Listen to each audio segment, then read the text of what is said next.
मिफ्ता भाई मैं शुरू वहाँ से करूँगा कि आमिर भाई ने कहा कि आप उस वक्त जब वो खादिम आला थे आप उनके साथ थे, तो आप अब आप तासुब की निगाह अगर से हटा कर देखें तो मैंने इतने इनिशिएटिव गिनवा दिए आपको मरियम साहिबा के, तो आप अभी भी कह रहे हैं इकॉनमी बेहतर नहीं हो रही, आप अभी भी कह रहे हैं इमरान खान। भाई इमरान खान भी एक मसला है, मिफ्ता भाई मान जाए, क्योंकि पॉलिटिकल स्टेबिलिटी बड़ी ज़रूरी चाहिए कंसिस्टेंटली अगर इकोनॉमिकली आपने ग्रो करना है। How would you take all this things sir, किस तरह चल रहा है आगे? सर, अगर आप समझते हैं कि कंसिस्टेंट रहने के लिए मुझे ये कहना चाहिए कि 24 के इलेक्शन साफ और शफाफ थे तो मैं कह देता हूँ। नहीं नहीं, ये नहीं कहना आपने। अगर आपको समझते नहीं, ठीक है, अगर आप कहते हैं कि कंसिस्टेंट रहने के लिए मुझे ये कह देना चाहिए कि 0.9% जो पहले क्वार्टर में ग्रोथ आई है जो हुकूमत कह रही है और 2.4% से हमारी आबादी बढ़ रही है, तो इसका मतलब है कि औसतन पाकिस्तान गरीब हो गया है। गरीब हो गया है, मैं ये कहता हूँ ये गलत बात है तो मैं कह देता हूँ। अगर आप ये कहते हैं तो मैं ये कह दूंगा कि 3 साल से सर जीडीपी ग्रोथ 1.7% हुई है। 3 साल से जीडीपी ग्रोथ जो है वो पॉपुलेशन ग्रोथ से कम हुई है, तो 3 साल से पाकिस्तानी गरीब हो रहे हैं 0.7% से। इसका मतलब है कि मजमूई तौर पर 2-2.5% पाकिस्तानी गरीब हो गए हैं। अब क्योंकि इन्फ्लेशन होता है, बहुत ज़्यादा इन्फ्लेशन पाकिस्तान में था, तो जिन लोगों के पास साहिब सरवत लोग हैं, जिनके पास प्रॉपर्टीज़ थी, उसकी कीमत तो बढ़ गई, ये बढ़ जाएगी, लेकिन जो गरीब है उसकी 10 तरह से चीज़ें और निकल गई हैं बाहर। ये स्टेटिस्टिक के 10 करोड़ 50 लाख लोग गुर्बत के नीचे, ये मेरी तो नहीं है, तो वर्ल्ड बैंक ने स्टेटिस्टिक दी हुई है। तो ये बात है। अब जहाँ पे पंजाब की बात है तो इसमें तो कोई डाउट नहीं है कि Punjab is better govern than Sindh and then it is better govern than KP. इसमें तो कोई बहस नहीं है। तो केपी से भी अच्छी गवर्नेंस है और सिंध से भी अच्छी गवर्नेंस है। पंजाब में 60% बच्चे जो हैं वो उर्दू के 2-3 सेंटेंसेस पढ़ सकते हैं स्कूल जाने वाले। सिंध के अंदर 32% पढ़ सकते हैं। केपी में 50% पढ़ सकते हैं। केपी के अंदर अली अमीन साहब के भाई जो हैं वो मशहूर हो गए हैं कुछ डीलें करने के अंदर। इसी तरह लेकिन पंजाब में भी अब हम ये सुनने में आ रहा है कि अब जहाँ पे बड़े लोग ज़मीनें ख़रीदते हैं उसके बाद वहाँ पे रोड बन जाते हैं। फ़र्द किसको मिलते हैं, फ़र्द किसी और को नहीं मिलते। ये पंजाब में बातें आ गई हैं, बैंकों के रीस्केजलिंग की वगैरह वगैरह की, ये सारी बातें अब आई हैं। आज नहीं खुलती हैं, ये कभी ना कभी खुलती हैं ये बातें, हमको ये पता है। तो ये अगर आप कहते हैं कि भाई मेरी राय चेंज हुई है कि मेरी सियासी वो चेंज हो गई है, तो भाई मैं तो उस वक्त भी ये बड़ी बड़ी बड़ी कड़वी बातें करता था कि नहीं, पेट्रोल नहीं महंगा करोगे तो मुल्क दिवालिया हो जाएगा और वो करना ज़रूरी था। और मिफ्ता भाई आपके नज़दीक मेरे ख्याल से इमरान खान अल्लाह की मेहरबानी से is not an important issue कि पाकिस्तान के इतने बड़े गंभीर इशूज़ के दरमियान वो निकले ना निकले, डील हो ना हो, मुज़ाकरात चले ना चले, डजंट मैटर। सर देखिए, ये इसमें कोई बहस नहीं है कि सियासी पाकिस्तान में स्टेबिलिटी जब ही आएगी जब इमरान खान से इस्टेब्लिशमेंट का कोई मामला सेटल होगा। It is not Imran Khan versus the PMLN, it is Imran Khan versus the establishment. उन दोनों का मामला सेटल करना है, वही दो कुव्वतें हैं।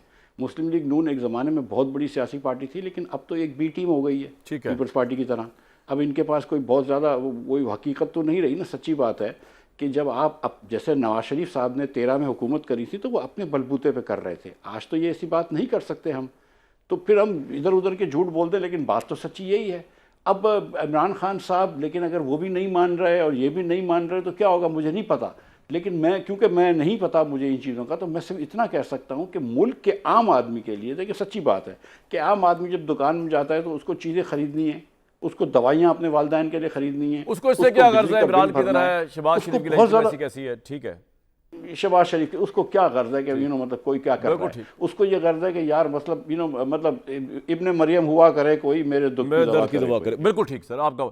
आमिर भाई फिर इस तरह ही है और सिस्टम ऐसे चलता रहेगा और ये मुज़ाकरात वगैरह ये they are not that much important. ठीक है, काम चल रहा है, इस तरह चल रहा है, इमरान है नहीं है व्हाटएवर।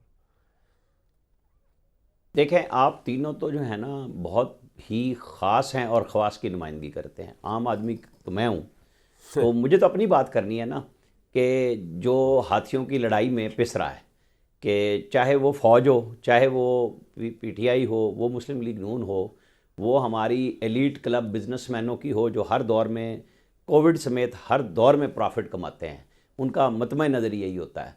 तो मुझे तो उसके बीच में रहना है, क्योंकि मुझे तकरीरें सुना सुना के यहाँ तक पहुँचाया गया है। अब हमारे भाई हैं फैसल साहब, उन्होंने सारा क्रेडिट फ़ौज को दे दिया, होगा क्रेडिट फ़ौज का। उन्होंने सारा डिसक्रेडिट सियासतदानों को कर दिया, हो गए डिसक्रेडिट। मुझे दोनों के इस क्रेडिट और डिसक्रेडिट में आम आदमी का और मिफ्ता साहब के अदाद शुमार से निकाल के बता दें कि आम आदमी के लिए कौन कर रहा है। अगर कोई करता है उसका ठट्ठा उड़ा देते हैं, मजाक उड़ाते हैं हम कि भाई ये क्या है, इसके पल्ले क्या है, ये तो आवाम में है ही नहीं। तो अच्छा भाई फिर आप लोग तो हैं ना, फिर आप डिलीवर कर दें। फ़ौज बराह रास्त भी हुकूमत करती रही, क्या डिलीवर किया? नतीजा 77 साल में हम दायरे के सफ़र में हैं। सियासतदानों को इकट्ठा होने ही नहीं दिया कभी, तो हम कहाँ फंसे हुए हैं? फ़ौज और अदलिया मिलके खेलते रहे तो क्या रिजल्ट निकले थे? आज दोनों अलग अलग हैं तो क्या नताइज हैं? तो नतीजा ये निकलता है कि आम आदमी के लिए फिर सब कुछ सोचना होगा। हमारी फ़ौज भी बहुत अच्छी है, हमारे सियासतदान भी हैं, उसमें अच्छे भी हैं बुरे भी हैं।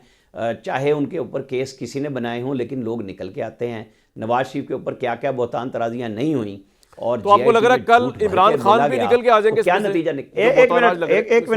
एक मिनट आप अनइंटरप्टेड जाने देते हैं लोगों को, जरा मुझे बात कर लेने दें। आम आदमी की बात सिर्फ मैं कर रहा हूं, मुझे बात कर लेने दें। नहीं, मैं इसलिए कह रहा हूं कि मेरी बात, मैं आम आदमी की बात कर रहा हूं, मैं एलीट क्लब की किसी की बात नहीं कर रहा। तो मैं ये बात कर रहा हूं कि जब अगर ये नहीं होना तो फिर बिठा लें सबको, क्योंकि हल सिर्फ यही है। हमारी फ़ौज नाराज़ हो, हमारी अदलिया नाराज़ हो, हमारी सियासतदान नाराज़ हो, हमारी बिजनेस एलीट नाराज़ हो, यानी हम इलाज भी उसी से ढूंढते हैं जो सारे मर्ज़ की वो तकलीफ़ पैदा करती है, यानी बिजनेस क्लास। वही बिजनेस कौंसल है, वही बंदे हैं, सिर्फ प्रेसिडेंट चेंज हो जाता है। आपने हमने देखा कि कितने वजारत ख़जाना आते हैं, कितने वज़राए आज़म आते हैं, बिजनेस कौंसल कभी चेंज हुई? क्या इन्होंने कोई ऐसा दवा दारू दिया जिससे आम आदमी का मसला हल हो? आज भी जो हमारी आबाद की थी स्टेट हाउसिंग कमेटी, उसमें सर पॉइंट आ गया आपका, मुझे ब्रेक के लिए कहा जा रहा है। अपने मसाइल हैं। मिफ्ता भाई, आपने कुछ कहना है in the defence of business community, आम आदमी के लिए, इसके बगैर बात कहना है आपने क्विकली? सर इस बात से तो अवाम पाकिस्तान वाले हम लोग तो इस प्लेटफॉर्म से कहते रहें कि पाकिस्तान में सबको एक मरतबा मिल के बैठना चाहिए, कोई इसका एक हल निकाल के